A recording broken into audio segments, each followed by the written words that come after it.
खोदो उस चुकंदर को, अभी, इसी पल। हाथ में फावड़ा लो, जमीन में डालो और वो गोल लाल जड़ बाहर निकालो। देखो उसे, रंग तो लाल है, आकार भी ठीक है, साइज भी ठीक है, लेकिन कुछ कमी लग रही है। काटो उसे। सफेद सफेद, हल्का हल्का लाल, अंदर से पीला पीला। और अब खाओ एक टुकड़ा। पानीदार, बेस्वाद, वो गहरी मिठास नहीं जो असली चुकंदर में होती है, जो जीभ पर रुकती है, जो अंदर से गर्माहट देती है। बस पानी और हल्की सी मिट्टी जैसा स्वाद।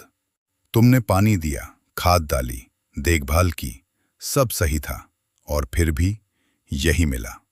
हर बार यही होता है। पहली बार सोचा बीज गलत था, दूसरी बार खाद कम थी, तीसरी बार मौसम का दोष, लेकिन हर बार वही फीका पानीदार चुकंदर जो काटते वक्त मन में एक उदासी भर देता है। और ये भी सोचो, बाजार के चुकंदर को देखो, वो गहरा लाल होता है, रस से भरा होता है, काटते वक्त उसका रस उंगलियों पर रुक जाता है। उसे खाओ, मुंह में मिठास फैल जाती है।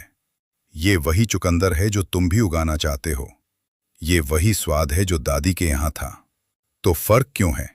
तुम्हारी जमीन अच्छी है, पानी भी देते हो, तो क्या कमी है? क्या तुमने कभी ये सोचा कि शायद एक बहुत छोटी सी चीज की कमी है, जो आंखों से नहीं दिखती, जो पैकेट पर नहीं लिखी? आज मैं तुम्हें बताऊंगा कि वो गहरी लाल मिठास कहां से आती है और क्यों वो तुम्हारे चुकंदर में नहीं है। और जो बात मैं बताऊंगा वो आयुर्वेद की एक पुरानी पांडुलिपि में 200 साल से लिखी हुई थी, लेकिन जब औद्योगिक खेती आई तो वो पन्ने बंद हो गए। किसी ने पलटे नहीं, आज हम पलटेंगे। पहले एक बात, और ये दिल से सुनो, ये तुम्हारी गलती नहीं है। चुकंदर उगाना आसान लगता है, बीज बो, पानी दो, निकलेगा। और ये सच भी है, चुकंदर उगता है। लेकिन जो बात कोई नहीं बताता वो ये है कि चुकंदर की मिठास एक बहुत खास प्रक्रिया से आती है। वो प्रक्रिया अपने आप नहीं होती, उसे एक बहुत छोटी सी चीज की जरूरत होती है। एक चीज जो रसोई में है, जो पानी में मिलाई जाती है, जो बच्चों को पिलाई जाती है और जो जमीन को कभी नहीं दी जाती। आयोडीन। एक बूंद, बस एक बूंद, सही वक्त पर, सही जगह। और चुकंदर के अंदर एक प्रक्रिया शुरू होती है जो मिठास को दुगुना करती है। ये मैं नहीं कह रहा, ये 200 साल पुरानी आयुर्वेदिक पांडुलिपि में लिखा है। और ये वो ज्ञान है जिसे कोई दुकान नहीं बेचती, इसीलिए किसी ने नहीं बताया। और इसीलिए तुम्हें दोष नहीं देना खुद को। जो बिकता नहीं उसका प्रचार नहीं होता, जिसका प्रचार नहीं होता वो किसी को पता नहीं चलता, और जो पता नहीं चलता उसे कोई आजमाता भी नहीं। आज तुम पहली बार सुनोगे। और रुको, एक बात और, इससे पहले कि हम आगे बढ़ें, आज मैं तुम्हें 3 चीजें बताऊंगा। पहली, वो प्रक्रिया जो चुकंदर में मिठास बनाती है और जो आयोडीन के बिना अधूरी रहती है। दूसरी, वो एक गलती जो बिल्कुल सही लगती है, जो हर बागवान करता है और जो चुकंदर को अंदर से खाली रखती है। तीसरी, वो 4 कदम जो इस साल से सब बदल देंगे। लेकिन अगर तुम अभी बंद करते हो, आधा देखकर छोड़ते हो, तो इस साल भी वही होगा। फसल कटाई के दिन चुकंदर खोदोगे, काटोगे, खाओगे, और वही पानीदार फीका स्वाद। और तुम फिर सोचोगे, अगले साल नया बीज लाऊंगा, नई खाद लाऊंगा। लेकिन समस्या बीज में नहीं है, समस्या कहीं और है। और वो जगह आज मैं बताऊंगा। अंत तक रुको। अब हिसाब लगाते हैं, असली हिसाब। एक सीजन में चुकंदर पर तुम क्या खर्च करते हो? बीज, हर साल नया पैकेट, 50 से 60 रुपए, क्योंकि पिछले साल के नतीजे से दिल नहीं भरा तो इस बार दूसरा किस्म आजमाते हो। डीएपी और यूरिया मिलाकर 150 रुपए। और अगर पत्तों पर धब्बे पड़ें, जड़ें सड़ने लगें, तो फंगीसाइड और एक खर्च। सब मिलाओ 300 से 350 रुपए। और नतीजा वही फीका पानीदार चुकंदर। अब सुनो, एक बोतल आयोडीन की कीमत क्या है? 10 से 15 रुपए। और उसमें से बस एक बूंद 1 लीटर पानी में, इतना ही, 5 रुपए से भी कम। और उस एक बूंद से मिठास दोगुनी। ये सुनकर एक सवाल उठता है, अगर ये इतना सस्ता था, इतना आसान था, तो फिर किसी ने क्यों नहीं बताया? ये ज्ञान कहाँ था और कहाँ गया? जवाब एक इंसान की कहानी में है। और ये कहानी आज से 200 साल पहले की है। सन 1800 के आसपास वाराणसी के पास एक छोटे से कस्बे में एक वैद्य रहते थे जिनका नाम था रामनाथ मिश्र। उम्र उस वक्त 55 के आसपास। आयुर्वेद उनके लिए जीवन था, न सिर्फ रोजी बल्कि साधना। वो रोज सुबह 3 बजे उठते थे, संस्कृत के श्लोक पढ़ते थे और फिर अपने बगीचे में जाते थे। उनका बगीचा छोटा था, लेकिन उसमें हर चीज उगती थी। करेला, परवल, चुकंदर, गाजर, आंवला।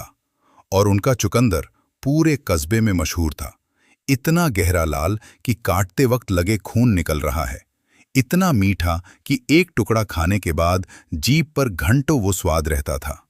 एक बार एक शिष्य ने पूछा, गुरुजी, आपके चुकंदर में ये मिठास कहाँ से आती है? हम भी वही बीज बोते हैं, वही पानी देते हैं, लेकिन हमारे यहाँ ये स्वाद नहीं आता। रामनाथ मिश्र जी मुस्कुराए। उन्होंने एक छोटी सी शीशी निकाली। अंदर एक पीले भूरे रंग का तरल था। उन्होंने कहा, यह समुद्री नमक का अर्क है। इसमें वो तत्व है जो चुकंदर की जड़ में शर्करा बनाने की प्रक्रिया को जगाता है। हमारे पूर्वज इसे जानते थे। ये वृक्षायुर्वेद में लिखा है। शिष्य ने पूछा, और ये तत्व आता कहाँ से है? रामनाथ मिश्र जी बोले, समुद्र से। जो किसान समुद्र के पास थे वो अपनी जमीन में ये नमक मिलाते थे। जो दूर थे उन्होंने दूसरे रास्ते खोजे। शिष्य ने लिखा, उस पांडुलिपि में जो आज भी काशी के एक पुराने घर के बक्से में बंद है। लेकिन जो हुआ अगले कुछ दशकों में, वो वही था जो हमेशा होता है जब पुराना ज्ञान नए बाजार से टकराता है। अंग्रेजी राज आया, आधुनिक कृषि आई, वैज्ञानिक खेती आई, और जो किताबों में था यूरिया, सुपरफॉस्फेट, रासायनिक खाद, वो चलने लगा। वैद्यों की पांडुलिपियां जो बागबानी के बारे में थीं, अंधविश्वास कहकर बंद कर दी गईं। रामनाथ मिश्र जी के शिष्य जो 1920 के आसपास थे, उन्होंने एक बार किसी कृषि अधिकारी को यह बात बताने की कोशिश की। उस अधिकारी ने कहा, ये सब पुरानी बातें हैं, अब विज्ञान है, और दरवाजा बंद हो गया। वो पांडुलिपि आज भी है, लेकिन कोई नहीं पढ़ता। अभी इसी वक्त लाइक करो। रामनाथ मिश्र जी के लिए नहीं जो बहुत पहले गुजर गए, उस ज्ञान के लिए जो उन्होंने लिखा, जो 200 साल से बंद पड़ा था और जो आज पहली बार तुम तक पहुंच रहा है, और उस इंसान के लिए जो अभी कहीं अपना चुकंदर काट रहा है और निराश हो रहा है। और ये सिर्फ भारत की बात नहीं। यूरोप में 19वीं सदी के अंत में जब चुकंदर से चीनी बनाने का उद्योग शुरू हुआ, तो फ्रांस और जर्मनी के किसानों ने देखा कि समुद्री तट के पास उगाया गया चुकंदर हमेशा ज्यादा मीठा था। उन्होंने सोचा हवा का असर होगा, लेकिन बाद में पता चला समुद्री हवा में आयोडीन होता है। वो आयोडीन जमीन पर गिरता था और उस जमीन में उगा चुकंदर ज्यादा मीठा था। 2 बिंदु, वाराणसी और यूरोप। 2 अलग देश, 2 अलग सदियां, एक ही सच। और वो सच यह है, आयोडीन चुकंदर की मिठास का रहस्य है।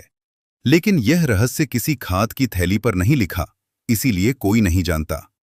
तो आयोडीन चुकंदर में क्या करता है? पहले ये समझो, चुकंदर की लाल जड़ असल में एक भंडार गृह है। पौधा अपनी ऊर्जा जो धूप से बनाता है, उसे शर्करा के रूप में जड़ में जमा करता है। यही शर्करा चुकंदर को मीठा बनाती है। लेकिन ये जमा होना, ये अपने आप नहीं होता। इस प्रक्रिया में एक खास एंजाइम काम करता है, जिसका नाम है सुक्रोज सिंथेज। ये एंजाइम शर्करा को जड़ की कोशिकाओं में बंद करता है, ताकि वो वहां रहे, बढ़े, इकट्ठी हों। और आयोडीन, ये उसी एंजाइम को सक्रिय करता है।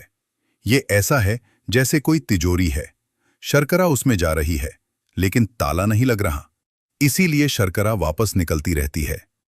आयोडीन वो चाबी है जो ताला लगाती है। क्या ये समझ में आया? तुम्हारे चुकंदर में शर्करा बनती है, लेकिन वो जड़ में रुकती नहीं, वो वापस चली जाती है। आयोडीन के बिना वो ताला नहीं लगता। और अब ये भी जानो, वो गहरा लाल रंग कहाँ से आता है? चुकंदर में एक खास रंग द्रव्य होता है, बीटालिन। ये वही है जो चुकंदर को इतना गहरा लाल बनाता है। और ये बीटालिन जब शर्करा कम होती है, जब वो एंजाइम कम काम करता है, तो कम बनता है। इसीलिए तुम्हारा चुकंदर अंदर से हल्का लाल है। रंग और मिठास दोनों एक ही प्रक्रिया से आते हैं, जब एक नहीं तो दूसरा भी नहीं। और आयोडीन सिर्फ मिठास नहीं बढ़ाता, वो उन सूक्ष्म जीवों को भी सक्रिय करता है जो जड़ों के पास जमीन में रहते हैं और जो फास्फोरस को घुलनशील बनाते हैं। जब फास्फोरस ज्यादा मिलता है, जड़ और गहरी जाती है और मोटी होती है और गहरे लाल रंग की होती है। क्या तुम्हारे चुकंदर का रंग हमेशा हल्का अंदर से सफेद सफेद? ये उसी की कमी है। और अब वो गलती जो 10 में से 9 लोग करते हैं, जो बिल्कुल सही लगती है, लेकिन जो चुकंदर को हमेशा फीका रखती है। ज्यादातर लोग जब चुकंदर की जड़ बड़ी होने लगे उस वक्त ज्यादा पानी देने लगते हैं।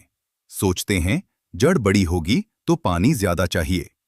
यह सोच बिल्कुल समझ में आती है, इसीलिए 10 में से 9 यही करते हैं। लेकिन जब ज्यादा पानी मिलता है, जड़ की कोशिकाएं पानी से भरती हैं, शर्करा से नहीं। चुकंदर बड़ा होता है, वजनदार होता है, लेकिन पानीदार होता है। और वो सुक्रोज सिंथेज एंजाइम जो शर्करा को बंद करता है, वो ज्यादा पानी में कम काम करता है। यही कारण है कि बारिश के बाद उगाया चुकंदर हमेशा फीका होता है और सूखे मौसम में उगाया चुकंदर ज्यादा मीठा होता है। ये कोई संयोग नहीं है। राजस्थान का चुकंदर जो कम पानी में उगता है, वो इसीलिए ज्यादा मीठा होता है। तो क्या करना है? जब जड़ बड़ी होने लगे उस वक्त पानी कम करो। हर 2-3 दिन में एक बार गहरा पानी, रोज का उथला पानी बंद। जमीन को थोड़ा सूखने दो, लेकिन अंदर से नम रहे। क्या तुम्हें पता था ये? या तुम भी रोज पानी देते थे, सोचते थे कि जड़ बड़ी होगी? अगर हां, तो यह एक बदलाव अकेले ही काफी फर्क करेगा।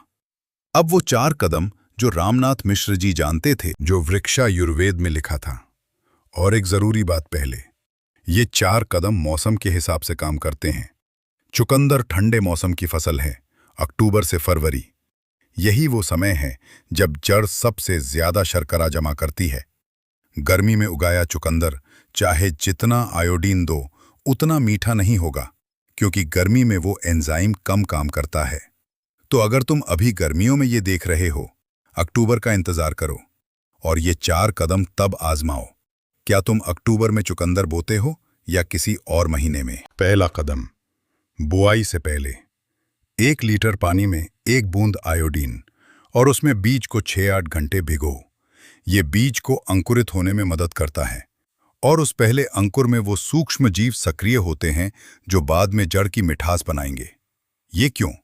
क्योंकि जो पौधा पहले दिन से मजबूत होता है, उसकी जड़ें गहरी जाती हैं और गहरी जड़ें वो पोषण खींचती हैं जो ऊपर की परत में नहीं होता। दूसरा कदम, जब पौधे पर 5-6 पत्ते आ जाएं, उस वक्त 1 लीटर पानी में आधी बूंद आयोडीन और जड़ के पास जमीन पर डालो। एक पौधे के लिए बस इतना। ये वो वक्त है जब जड़ बनना शुरू होती है, जब वो एंजाइम पहली बार सक्रिय होता है। क्या तुम जानते हो कि यह 5-6 पत्तों का वक्त क्यों जरूरी है? क्योंकि उस वक्त के बाद जड़ की कोशिकाएं तय हो जाती हैं कि वो कितनी शर्करा जमा करेंगी। अगर उस वक्त आयोडीन मिला तो वो क्षमता ज्यादा होती है, बाद में दोगे तो असर कम होगा। ये वो खिड़की है जिसके बारे में रामनाथ मिश्र जी के शिष्य ने लिखा था। जब पंचम षष्ठ दल आएं, तब यह अर्क जड़ के पास डालें। 5वां छठा पत्ता, यही वो वक्त है। तीसरा कदम, पानी का तरीका बदलो। जब जड़ मूली के आकार की हो जाए, उस वक्त से हर 2-3 दिन में एक बार गहरा पानी, रोज नहीं। और जब जड़ पूरी तरह बन जाए, आखिरी 2 हफ्ते में पानी और कम करो। ये आखिरी 2 हफ्ते जब चुकंदर सबसे ज्यादा मिठास बनाता है, ठीक उसी वक्त पानी कम होना चाहिए। चौथा कदम, काटने से ठीक 1 हफ्ते पहले 1 लीटर पानी में आधी बूंद आयोडीन और 1 बार और डालो। ये आखिरी खुराक वो एंजाइम को 1 बार और जगाती है और जो शर्करा बची है, जो अभी भी बन रही है, वो सब जड़ में बंद हो जाती है। ये 4 कदम, और इनमें से किसी के लिए दुकान नहीं जाना है। आयोडीन घर में है, पानी घर में है, बस वक्त जानना था और वो आज तुम्हें पता चल गया। अब एक और बात जो खो गए ज्ञान की है। जब 19वीं सदी में अंग्रेजी राज मजबूत हुआ और 20वीं सदी में आधुनिक कृषि आई, तो 5 तरह का ज्ञान चला गया। और ये ज्ञान अगर आज हम जानते तो शायद हमारी सब्जियां आज भी वैसी होती जैसी दादा परदादा के जमाने में थीं। पहला, बीज भिगोने का तरीका। अलग अलग फसलों के लिए अलग अलग चीजें। आयोडीन, हल्दी, नीम का पानी और भिगोने का वक्त अलग। ये आयुर्वेदिक बागबानी की पहली पाठशाला थी, आज कोई नहीं जानता। दूसरा, खनिज अर्क का इस्तेमाल। समुद्री नमक, चट्टानी नमक और उनसे बनाए गए अर्क जो जमीन में मिलाए जाते थे। ये रासायनिक खाद नहीं था, ये खनिज पोषण था। इन अर्कों की रेसिपी पांडुलिपियों में थी, पांडुलिपियां बंद हो गईं। तीसरा, पानी देने का समय। रामनाथ मिश्र जी की पांडुलिपि में लिखा था, सूर्योदय से पहले या सूर्यास्त के बाद दोपहर में पानी देना। वो लिखते थे, जड़ की शर्करा को जला देता है। आज कोई ये नहीं जानता, हम दोपहर में पाइप लेकर निकल जाते हैं। चौथा, फसल काटने का वक्त। चुकंदर के लिए सुबह जल्दी काटो, जब जमीन ठंडी हो। उस वक्त चुकंदर की कोशिकाएं बंद होती हैं, शर्करा बाहर नहीं निकलती। दोपहर में काटो तो काटते ही शर्करा निकलने लगती है, स्वाद कम हो जाता है। ये बात कहीं नहीं सिखाई जाती। पांचवां और सबसे जरूरी, वृक्षायुर्वेद की वो परंपरा जो हर फसल के लिए अलग था। अलग अलग सब्जियों के लिए अलग अलग खनिज, अलग अलग वक्त, अलग अलग तरीके। ये ज्ञान जो एक पूरी पाठशाला थी, एक पीढ़ी में खो गई और आज उसकी जगह है एक ही यूरिया, एक ही डीएपी, सबके लिए। क्या तुम्हें लगता है कि ये ज्ञान अभी भी कहीं है? हाँ, काशी के उन पुराने घरों में जहां संस्कृत पांडुलिपियां बंद पड़ी हैं, उन बुजुर्ग वैद्यों के पास जो अभी भी कहीं कहीं हैं, लेकिन कोई नहीं पूछता। और एक बात जो इस ज्ञान के बारे में सबसे हैरान करने वाली है, वृक्षायुर्वेद ये ग्रंथ सिर्फ चुकंदर के बारे में नहीं था, ये एक पूरी पाठशाला थी। गाजर, मूली, शकरकंद, आलू, हर जड़ वाली सब्जी के लिए अलग अलग खनिज, अलग अलग वक्त, अलग अलग तरीके। और उस हर तरीके में एक बात थी, जमीन के सूक्ष्म जीवों को सक्रिय रखो। रामनाथ मिश्र जी की पांडुलिपि में एक जगह लिखा था, जो जमीन जिंदा है वो सब देती है, जो जमीन मरी है वो सब छीन लेती है। ये 200 साल पहले लिखा था। और आज जब हम रासायनिक खाद के बारे में जानते हैं, जब हम जानते हैं कि यूरिया जमीन की जीवाणु शक्ति को कैसे नुकसान पहुंचाती है, तो ये वाक्य बिल्कुल सच लगता है। क्या तुम्हें लगता है कि हमारे पूर्वज इसे वैज्ञानिक भाषा में नहीं जानते थे, इसलिए वो गलत थे?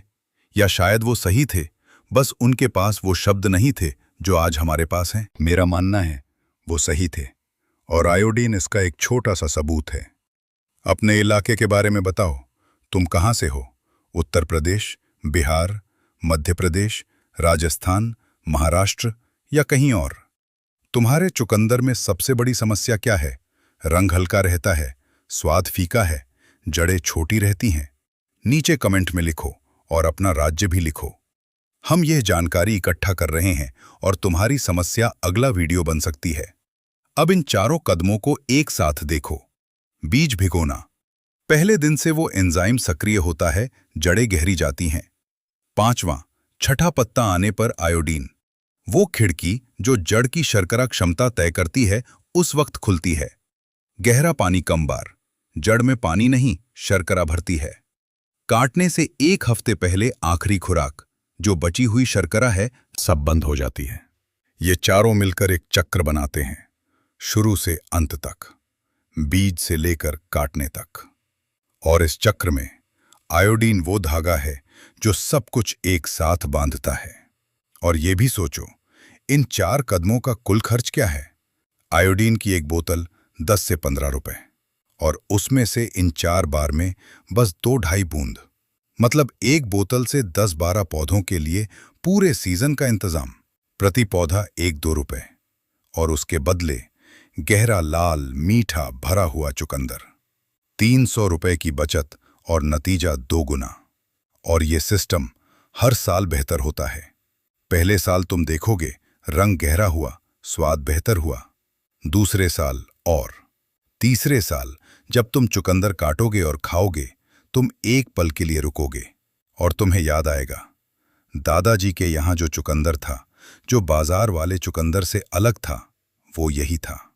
और अब आखिरी सवाल, जो सबसे जरूरी है, इस साल तुम क्या चुनोगे? पहला रास्ता, वही 300 रुपए, वही यूरिया और डीएपी, वही फीका पानीदार चुकंदर जो काटते वक्त मन बुझा दे, वही अगले साल नया बीज ढूंढने की थकान।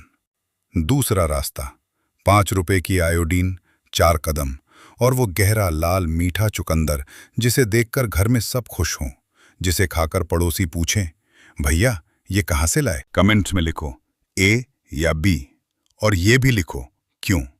ये मेरे लिए नहीं है, ये तुम्हारे लिए है। जब तुम अपनी आवाज में कहते हो कि क्या चुनते हो और क्यों, तो वो शब्द सबसे पहले तुम सुनते हो, और वो आवाज सबसे ताकतवर होती है। जमीन के अंदर इस वक्त भी वो प्रक्रिया चल रही है जिसे रामनाथ मिश्र जी ने 200 साल पहले समझा था। वो प्रक्रिया रुकी नहीं, वो एंजाइम मरा नहीं, वो ज्ञान खत्म नहीं हुआ, बस पांडुलिपि बंद हो गई थी। आज तुमने वो पन्ना पलटा, आज तुमने जाना क्यों दादी के जमाने का चुकंदर इतना मीठा था और क्यों आज वो मिठास नहीं मिलती। और एक आखिरी बात जो इस पूरी कहानी का सबसे जरूरी हिस्सा है, ये ज्ञान सिर्फ चुकंदर का नहीं है, ये एक बड़े सच का एक छोटा सा हिस्सा है। वो सच ये है, जमीन एक जीवित इकाई है, उसे भी पोषण चाहिए जैसे हमें चाहिए, और जब हम उसे सही पोषण देते हैं तो वो हमें वो देती है जो कोई रासायनिक खाद नहीं दे सकती। रामनाथ मिश्र जी यही जानते थे, यही वृक्षायुर्वेद कहता था। और आज जब हम आयोडीन की एक बूंद के बारे में बात करते हैं, हम असल में उसी पुराने सच की तरफ लौट रहे हैं।